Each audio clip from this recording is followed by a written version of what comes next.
Welcome to my conversation with brewing expert Denny Kahn, recorded live at HomebrewCon 2023. We dove deep into the world of brewing West Coast IPAs, and we went from dry hopping techniques to cutting edge brewing equipment. And I hope this discussion helps you as much as it helped me. Now, the core of our dialogue revolves around Denny's experiments with dry hopping West Coast IPAs. He went from 72 hours to a shorter 48-hour duration. We also explore brewing tools like Grainfather's 2-output glycol chiller that can work with any fermenter. And we also discuss Denny's preference for simplifying his brew day by buying quality equipment. So let's tune into the world of flavors and techniques as we explore brewing a West Coast IPA with seasoned expert Denny Kahn. I'm at the 2023 HomebrewCon. I'm with Mr. Denny Kahn, the one and only. Thank God for that. Yeah, we're at the Lapper Restaurant right now, just enjoying a nice chat. It's a beautiful afternoon. This is kind of the last day of HomebrewCon, sadly. But what have we got going on tonight, Denny? Oh, there's the awards ceremony and the knockout party, I guess. So describe the knockout party for those who've never been before. I've only been once. It basically they pull out all the leftover beers from the judging and put out food and stuff like that, and everybody drinks and eats as much as they can. I would say that describe, but it's fun.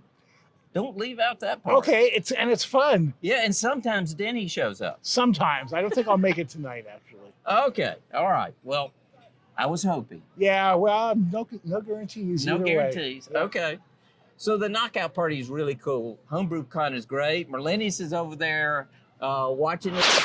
Well, Merlinius brings up in your session, you really dove down into West Coast IPAs. Yeah. Which was great because I just kind of got a really good hour and a half long thing for Vinny Sherluzzo. Right. So you didn't exactly follow it the way that Vinny does it. Can you talk about West Coast IPAs and getting those profiles? You know, what I have really found is that there is more than one road to the same destination. Okay. You know, I am a heavy advocate of dry hopping at cold temperatures, for instance. Okay. I crash my beer to 35, I dry hop for 48 hours, and then I keg the beer. Kelsey McNair at North Park, who brewed our beer, dry hopped for a week at 68 degrees. And you cannot deny the results in that beer. You know, it's a great beer. It's a really fantastic beer. So I think the key is to understand what the various techniques are, to understand how to achieve the results you want from them, and most importantly, to know what results you want before you start. So would you simplify it just based on what you prepared for this presentation, you said, going through the West Coast IPA, what are the three most important aspects of it? I think that it needs to be clear, crisp, and bracing. Okay. And how do you achieve that? By careful malt selection and mash schedule and ingredients. For instance, the Denny Kahn that we have here had 10% dextrose in it. And that's going to make a nice, crisp beer. And, you know, homebrewers, you often hear, you know, the old thing, oh, I'm never going to put sugar in my beer. That is left over from the old days. You know, everybody put sugar in their beer. Well, the recent old days. Well, right? Well, yeah. The old days as opposed to, like, say, from the 60s through the 90s. Right, you know? right. You know, so it's baggage from the 60s. Yeah, right. And personally, I like a combination of hop flavors and aromas that are both tropical, like the newer IPAs, and then more citrusy, like the older style IPAs. Can you put any crystal in your grist? We didn't for this beer. That was a huge bone of contention. Why was it a bone of contention? Because Drew and Kelsey said, no crystal. And I wanted to get some light colored crystal in there because I like the boost to the So flavor. what'd you put in it? We ended up compromising with some Wyerman Vienna. Oh, okay. You know, Vinny Chirluzzo would agree with you. yes, I know he would. Like I said, he's a smart man. So, but yeah, I'm personally. and I was talking to Mitch Steele, and I asked Mitch about it, and he said, little crystal's okay. He said, I wouldn't go below or any darker than C15. Yeah, I use C15 or C20, maybe about 5% or so. I'm not trying to get body in the beer. I'm not trying to get sweetness in the beer. I'm trying to get a depth of flavor into the beer. So what happens when you put in C60, in your opinion? Or darker? Yeah. No, and I still do, although not as much as I used to, right? When I started brewing 25 years ago, an IPA was 90% pale malt, 10% C60. Yeah. Right? So C60 does really give it a rich flavor. I hear people say that it oxidizes the beer, the oxidative properties due to the Maillard reactions in the C60, but that's not always a bad deal. In IPAs? Yeah. Okay. It depends. My rye IPA uses a heavy dose of C60, and and it fits that flavor profile with the rye and all the Columbus hops. But do you find it lasts as long? Because Celebration Ale. Yeah. Probably one of the best highly hop beer, but it does not last. I don't know how long. I would say weeks, in my opinion. That's and I would say months, based on my experience. Okay. And who knows? Maybe my taste buds are shot. Well, no, and that's always a possibility. Yeah. Yeah. We all have different tastes. Yeah. And so that's why when somebody says to me, "No crystal ever in an IPA," it's like, well, what if I like crystal in my IPA? Well, Mitch Steele was talking about it, and he said, well, it kind of offsets those hops. I want to smell those hops. I want to taste those hops, and I don't want anything to get in the way. And I really want to smell and taste those hops too, but I don't think that crystal used judiciously does get in the way. I frequently hear people go, "Oh man, I don't want to put crystal in because it makes my beer too sweet." And the first thing I think, and I try not to blurt out, but the first thing I think is, so what you're telling me is you don't know how to use crystal properly. So what do you say that's more politically correct? I say, very interesting. I'll have to remember that. So what else is your secret to a great West Coast IPA? Oh man, I have gotten out of Whirlpool hops the last few years. Really? I decided it was a pain in the butt to do, and I was getting everything from them that I could get by dry hopping. Well, and so you think whirlpooling is incremental? I think so. But again, like decoctions, I'm about to go start revisiting it again to see if I missed something or maybe there's a different technique. But I like that. I mean, you don't make a decision and say it's forever. You go back. No, man. Or is that, or you want another show? Yeah, right. No, it's more just like my curiosity, which is what got me into the experimentation thing a long time ago. I have reached a conclusion about Whirlpool hops, but in spite of the fact that I'm a over self-confident asshole most of the time, I really don't believe that I know everything.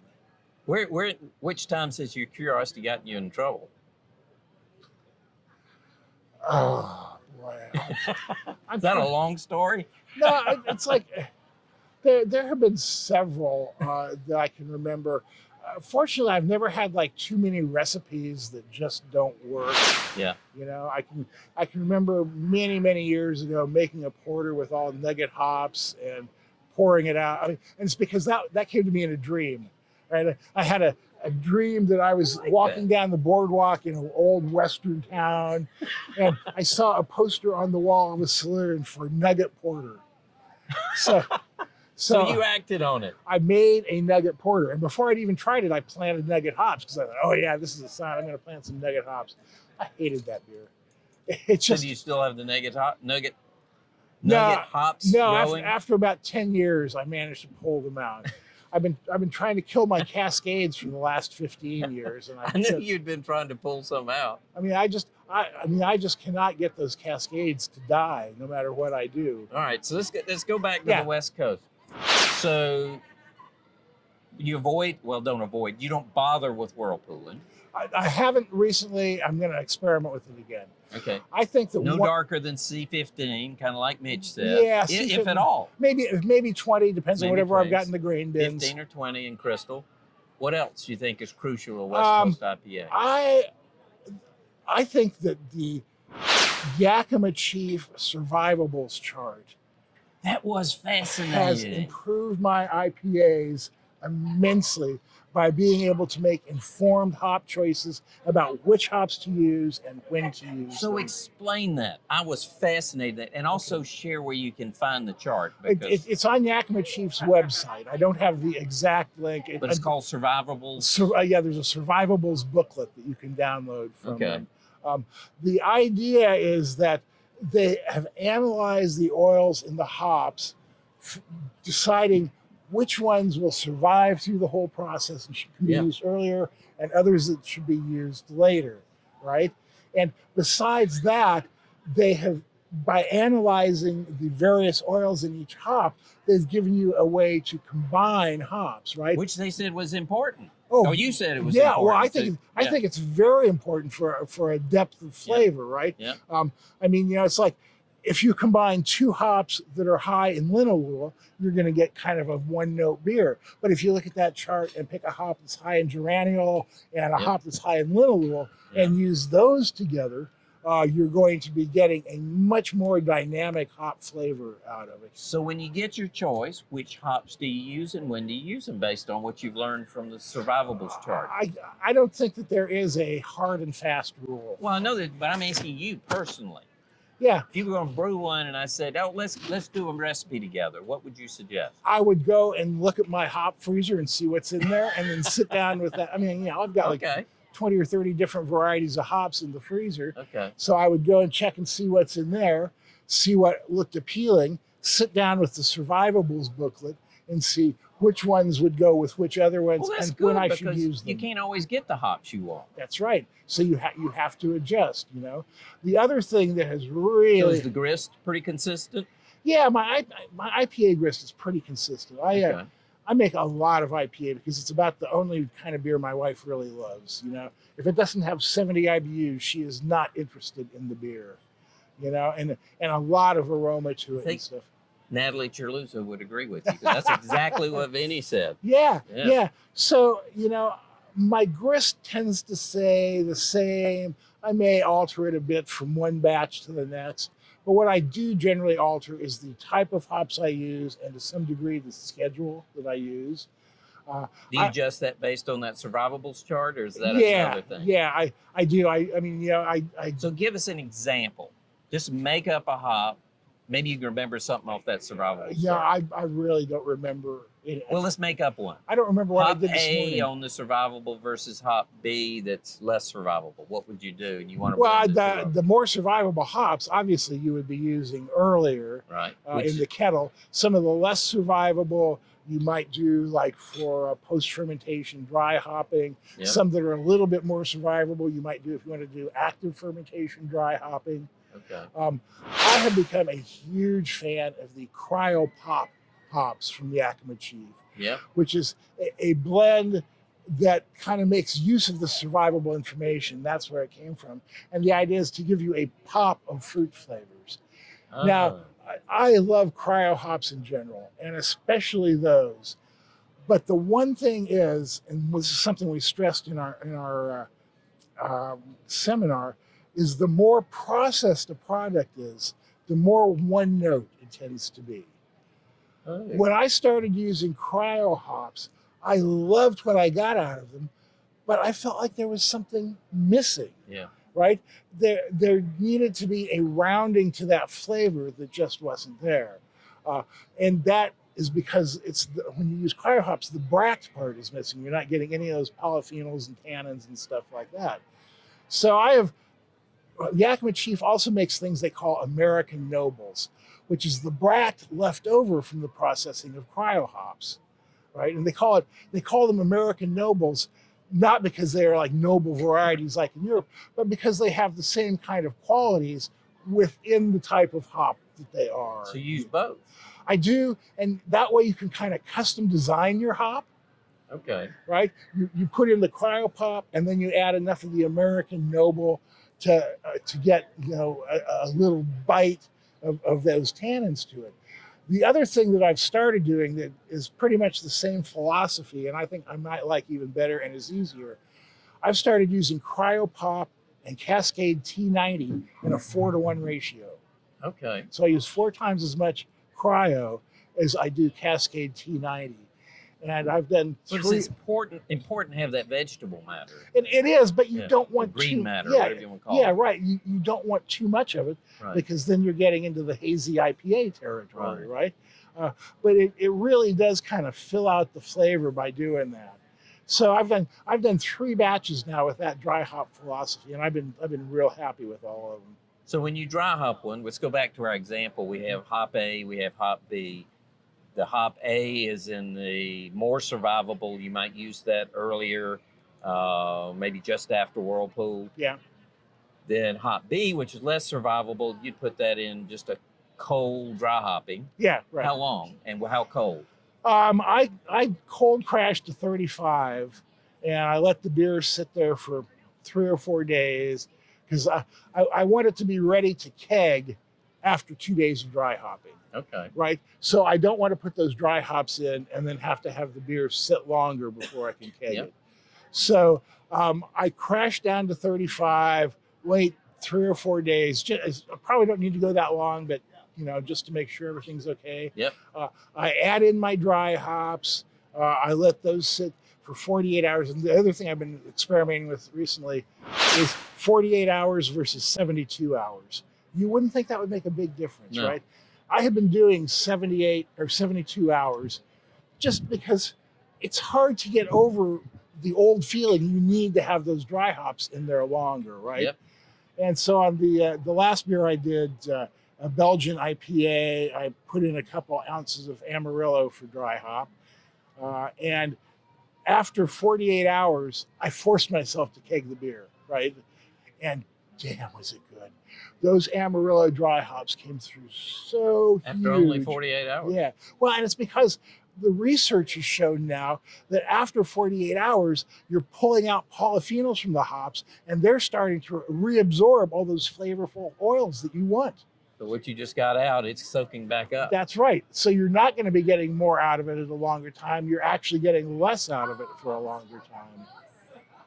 So summarize all that for me. It sounds like, So I would say the short story is whether you dry hop cold or warm, my experience is you'll get better results doing it for a shorter time. In the dry hopping. Yeah. And again, if you look at what's going on in commercial breweries out there, this is the way almost every commercial brewer has gone these days, except Kelsey with our donkey, or Denny Pond. But most commercial brewers have gone to shorter and shorter dry hop times because not only of the research, but the experience. Once you try a short dry hop, you're going to find that you're getting a lot more out of it than you did when you were letting those hops sit for a week. That's super helpful. Well, I hope so, man. That's why we do it. Well, so we're here at HomebrewCon. I'm going to switch gears just a little bit as we wrap up. Was there a cool brew toy either you were surprised to see and you fell in love with, or you had hoped to see here and you really liked it once you got to see one here at HomebrewCon? I love my current brewing system so much, I don't pay a whole lot of attention to other things coming out because I'm not looking for anything else. Okay. One of the cooler things I did see, though, was a 2-output glycol chiller from Grainfather. Okay. Drew and I have the 4-output one. Yeah. Right. And is that little bitty thing, right? I saw that. No, glycol. The new one. Yeah. The new one. The new one is small. It's about the size of my backpack. Yeah, exactly. And the other thing they did that's totally smart, The other ones pretty much have to be hooked to grain father fermenters to control them, right? That's how they get their temperature sensing and everything else. This new one, they have probes that can go into any fermenter. Oh, that's So you cool. can use this glycol chiller with any fermenter that you're already using. Oh, You know? Now, the advantage to me of using grain father fermenters is that each fermenter has a heater built into it Yep. too. So you've got the glycol to cool it, you've got the internal heater, and you know my fermenters, even in the dead of winter or in the heat of summer, maintain like within 4/10 of a degree of where they're set. so they're expensive, but you like them. I do, man. It's like in Simple Home Brewing, we have a chapter called Trading Money for Simplicity. Yeah. And the older I get, the more important that becomes to me. Well, Denny, thank you so much. I Doug, really it's always appreciate a it. pleasure to talk to you, man. And are you going to be doing anything? Are you going to do an event here? Anything coming up that we ought to know about and share it with the audience? No, I don't think so. Just cranking out the podcast still. We've got, between the two shows, we're over 300 of them. So Wow. I know. Tell me about it. I'm almost at 100, so I just bow to your expertise. You'll get there, man, and I'm hoping I can survive it.